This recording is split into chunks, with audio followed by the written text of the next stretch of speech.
तर आधी निवडणूक जिंका नंतर मुख्यमंत्री पदाचं बघू असं म्हणत काँग्रेसने उद्धव यांना दिल्या कानपिचक्या।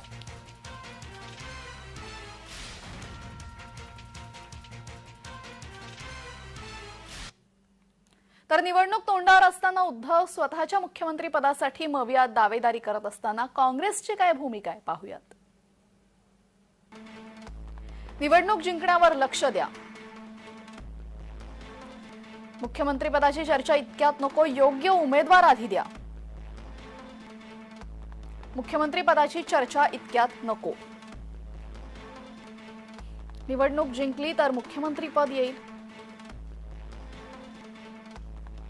मवियात ज्याच्या जागा जास्त त्याचाच मुख्यमंत्री। निवडणूक जिंकण्यावर लक्ष द्या असं त्यांनी म्हटलंय।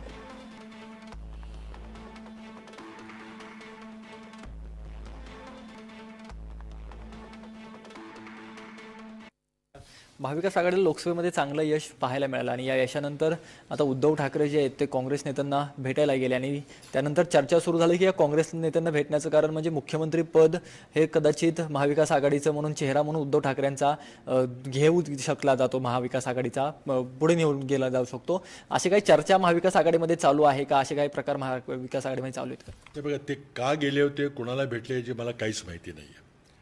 परंतु पहिल्यांदा आमच्या समोरचं उद्दिष्ट आहे ते निवडणूक जिंकणं। मुख्यमंत्री पदाचा प्रश्न नंतर येतो। तर आता सर्वांनी मिळून योग्य लवकरात लवकर योग्य ते जागा वाटप करून घेतलं पाहिजे, तिथे योग्य चांगले उमेदवार दिले पाहिजेत। बऱ्याच ठिकाणी लोकसभेला आमचे सर्वात चांगले उमेदवार आम्ही देऊ शकलो नाही, त्याबद्दल लोकांच्या मनामध्ये संभ्रम आहे। त्यामुळे नंतर मुख्यमंत्री पदाचा विषय निर्णय होतो। निवडणूक जिंकला तर मुख्यमंत्रीपद, आणि त्यामुळे निवडणूक जिंकण्याकडे प्रत्येकानं आपलं लक्ष केंद्रित केलं पाहिजे। महाराष्ट्राची परंपरा आहे की सर्वात जास्त ज्या पक्षाचे आमदार निवडून येतील त्या पक्षाचा मुख्यमंत्री होतो, आणि त्या पक्षाचे मग श्रेष्ठी असतील ते नाव ठरवतील।